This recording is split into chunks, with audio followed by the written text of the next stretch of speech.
Oh, okay. How they treat each other. Anyway, the first time I was brought on an Andromedan mothership, and they are 900 miles in diameter. Okay. They are completely self-contained worlds. Everything they need is there. I had to wear a belt so that it would keep my physicality together, so that I could spend this time with them. With the very first time I walked on, and in the middle of, they're made up of different levels. The craft I was on had 24 different levels. And in the middle of these craft, there is a 21 mile by 21 mile park with trees and everything. Okay? And they use extensive technology and holographs.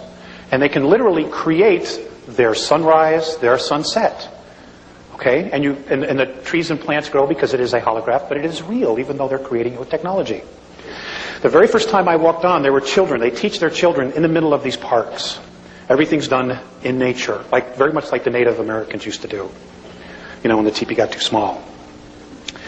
And I walked on, and there were a bunch of children there, and as we walked out of a corridor, down a corridor, and out into this huge space of what looked like, could be anywhere, like Agora Hills or someplace out here, a park, the children moved away from me. And I was like really hurt, and I was like, oh man. And Mornay immediately picked up what I was feeling, and he said, it isn't you, we have been teaching them about your race.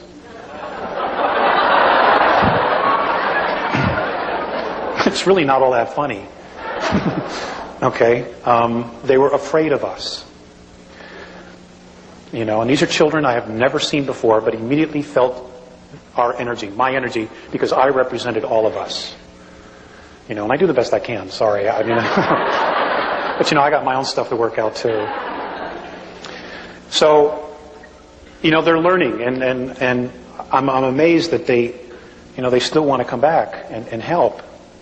Another time I had been waiting for them, they finally showed up, and as I was walking into the control room, I was being led by another Andromedan.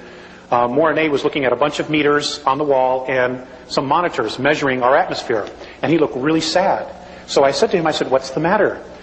And he just pointed to the atmosphere and he goes, don't they understand that it's here because they needed it? They don't understand our suicidal tendencies. They don't. I guess they have the perspective that we should really know better. The symbols that you drew on the board, are they considered a universal language, or are they part of the Andromedan culture? And also, are the Andromedans taught to focus on those symbols in order to create reality like we are here in the school? Good question. I do not know if they're universal. Again, I've only met 2 other races with the Andromedans. I did not speak with them, but I saw them and then was told later who they were. And one was a group from Cygnus Alpha, a human race from Cygnus Alpha, and a very different looking being from Cassiopeia. I did not know the communications that were going on, but as far as the symbols, it's their language. And it's just one of a gazillion that they use. But I don't know that it's universal. I just don't know if, you know, all the other races know it. I mean, it could very well be that, you know, when the council gets together, they have interpreters who interpret the holographs, just like our UN does. I don't really know. So I'm sorry my information on that is so limited. Yes? Please tell us a story about a time that you have observed on how the Andromedans treat their children. Okay. Can I ask you a question? Who are those faces? Me. Okay.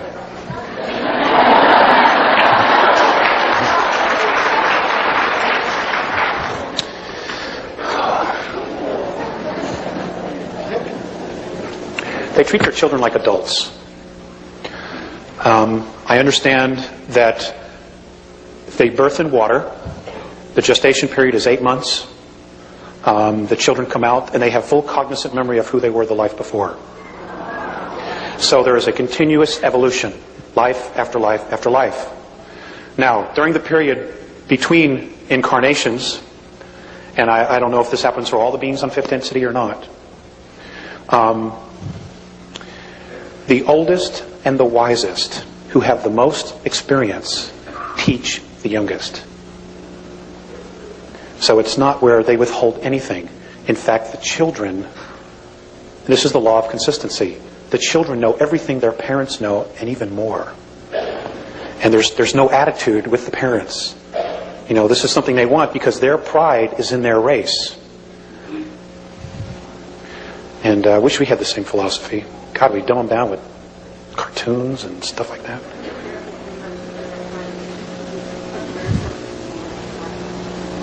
Okay, the question was, when I was with them for 3 months, did I observe something with them in the park? They sit in circles. Again, they're telepathic. So they would just be in circles, and you would see them nodding and smiling and laughing, but there's no sound. So I can't tell you what they were saying. You know, it would be like if you went to a convention of deaf mutes, you know, and it's just sign language. You have no clue what's going on. You know, but they're talking about incredible things, I'm sure. Things that are probably way over my head, and most things are, actually. So, but they treat them like adults. And again, they teach them everything from a very young age. I mean, they go to school for 150 years. You know, God, you got to pick up some stuff after that. You know, and there's no home ec and stuff like that. I mean, it's like real educational stuff. You know, no car mechanics 102 or anything like that. Yes, sir. My question has to do with the seeding of this planet by the Andromedans originally. You mentioned 62,000 years ago in a time period of only 65 years. But I'm specifically interested, do you know of any symbols or any information about reawakening latent genetics for people who are on this planet? And is there any relationship of Lemuria to that 62,000 year ago time period? Lemuria was in existence at that point. Atlantis was just beginning to be colonized. Now, folks, let me set you straight on something, or what the Andromedan perspective is.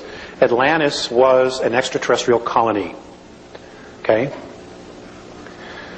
I know that there's a lot of channeled stuff and other stuff that's done in remote viewing, and I don't know if it's all true or if it's not true. But the Andromedan perspective is that Atlantis was an extraterrestrial colony, specifically. Lemuria was also. However, there were some of us Terrans there.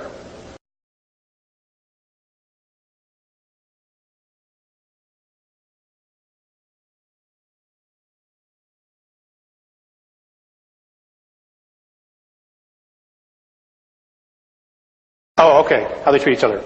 Anyway, the first time I was brought on an Andromedan mothership, and they are 900 miles in diameter. Okay? They are completely self-contained worlds. Everything they need is there. I had to wear a belt so that it would keep my physicality together, so that I could spend this time with them. With the very first time I walked on, and in the middle of... They're made up of different levels. The craft I was on had 24 different levels. And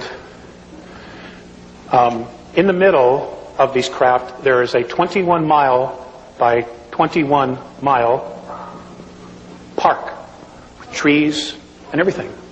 Okay? And they use extensive technology and holographs. And they can literally create their sunrise, their sunset. Okay? And the trees and plants grow because it is a holograph, but it is real, even though they're creating it with technology.